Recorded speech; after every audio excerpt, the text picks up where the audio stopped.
Snake King does have that blink. He's got the ability to jump in.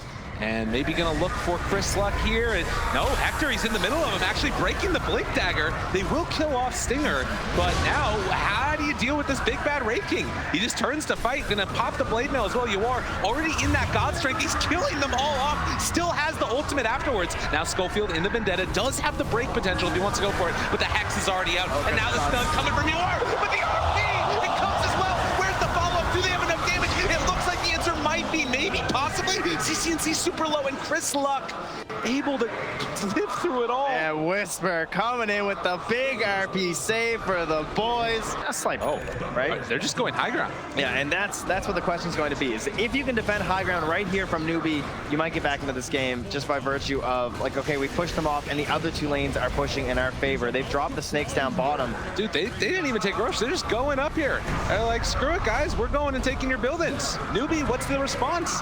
They take a tier 1 tower, but it doesn't feel like they have an answer for this. Early pressure be damned. Oh, you are. He can't TP either. Schofield's chasing them in the bottom lane. That's the issue. And they are not going to be able to come back and deal with this. So the chase forward possibly for more. TP's coming in now. Infamous, you got to be careful. Can't step too far forward. Call while simultaneously hitting on the stomp. But the blade mail doing a lot of damage back onto CCNC, almost taking him down. Chris Luck going to be healed back up by that ulti, and now turn on to MSS. They find themselves another. MSS goes down, and Infamous just gonna jaunt their way out of here. They're gonna try and cut them off here. 2 TPs to the shrine. But the Wukong's command. Chris Luck pump faking it. CCNC, he gets the Yule Scepter lift up. They can't TP out now. They have to fight. Infamous, is this gonna work for them? They have the Wukong's command down. CCNC is dying. He's done. He does have buyback. Might need to use it because Yular is dead too. He doesn't have buyback for a minute. Oh my God, the triple kill from Hector, and now Chris Luck looking for more. They're gonna force this buyback and feeling like it's their moment. They get the RP, they find the follow-up kill onto Snake King. If they can manage to get it, does he manage to get away? Still running, he does escape. Now the stomp coming in, Chris Luck, Boundless Strike, trying to live, and he does. Takes down Snake King, 88 seconds dead. And then now Infamous, they're pulling in with the rest of the heroes. They know he doesn't have buyback. And keep the pressure on, holding on to that Aegis, finishes off the Abyssal Blade. Not a lot of mana though, which is one problem. That's what the Aegis is for. Yeah, That's fine. So the buyback comes from the Brewmaster. CCNC going to be controlled. The Impale coming through on a 3, but there's no follow-up. Nothing else after the fact. They throw out the Taunt, but the Rage is there, and the Sanity's Eclipse laid down from CCNC, killing off the Nyx Assassin. They buyback on him as well, so 2 buybacks so far. Hector's still controlled, but not too bad. Whisper going to get his ultimate off afterwards. The CCNC gets healed back up again by that Omni Knight. MSS in the backlines, throwing out those shackle shots. The Omni Slash bouncing back and forward, but the cheese comes from CCNC. Another Torrent with the lift of going simultaneously. Yawar is dropping somewhat low, but they managed to find that shackle again. A second round, and Hector going to die. No buyback at all. Newbee have done it as GG is called. Very clean team fights out of Newbee, and pretty much after the 20-minute mark. It felt like Infamous, if you look at that graph, they're not going to have a whole lot of flips in their favor, right? Those kills, it's that great. Like MSS is sort of cued more towards big team fights, right? Rather than these little small skirmishes on the Invoker. And Chris Luck again. Snake King, seeing if they want to chase him down. They do have the Torrent follow-up. Ice Blast to land, though, afterwards. And now maybe the turnaround comes as they deal up Schofield in the area. The Ravage lands. A nice combination, but it's not enough to bring down Chris Luck. He slept for the moment, tries to run away. Barely going to be able to walk out. No! They find that kill.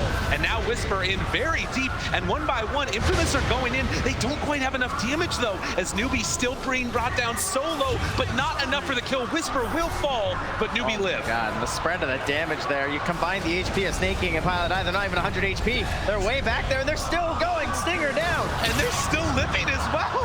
And all the Magnetize, though, this might be the big game changer. All of that damage over time. It's a triple kill for UR, but a double for Schofield. I think he went down first, though, right? He did get MSS first, so Schofield will grab himself a little bit of X. He's going to farm their Ancients in front of him and dare Newbee to come and fight. Stun already out. They have the sleep. Slowdown coming with the boulder smash.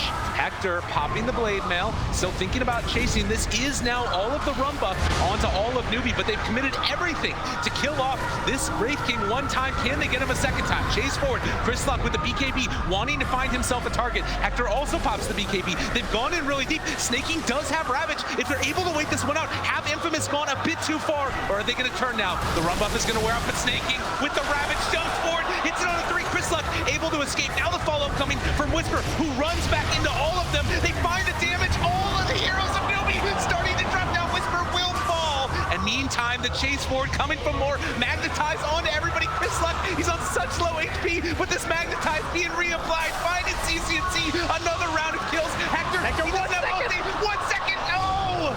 And he's coming back again.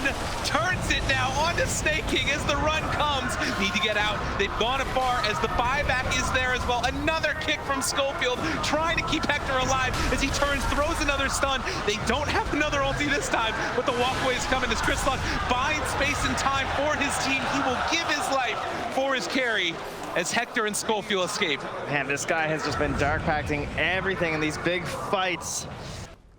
Chris Luck looking for the opening. They find MSS, going to jump onto him at the start. Snaking trying to find a good angle of initiation to Ravage at, but they're not hitting onto anybody.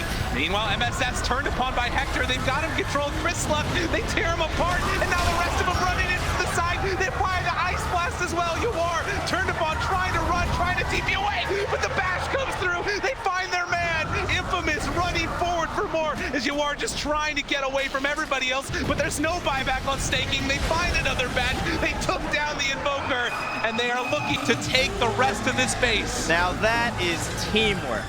Coming through, you got Glimmer Capes, saving himself with the 4 staffs too, just everyone saving each other, looking after the others' backs in these fights. It's so hard for Newbee to catch them already. They're such slippery heroes. Before you add in the fact of just like your friends are there. They have so much trust in each other, and how many times have we brought that up at this tournament? And 3 get slept, but the one that didn't gets the 4-staff save onto Schofield. Chris Luck walking forward the leash. They have the halberd, but they don't have the damage, and now they have the control as another Ice Blast goes through. You can hear South America chanting in the background as Infamous are looking to take a top 8 spot. GG call. The first time for South America to have a team in the top 8. You can see the love, though. I mean, these guys know each other, even in the chat right after. It's like, congratulations. Of course, much respect to their opponents as Newbee will be sent home. The adopted sons of China coming in, getting some help at the boot camp here. Still overperforming past some of the expectations people had for them. We're talking about overperforming Infamous. They are here to prove everyone wrong. They're here to represent their region and say we are worth it.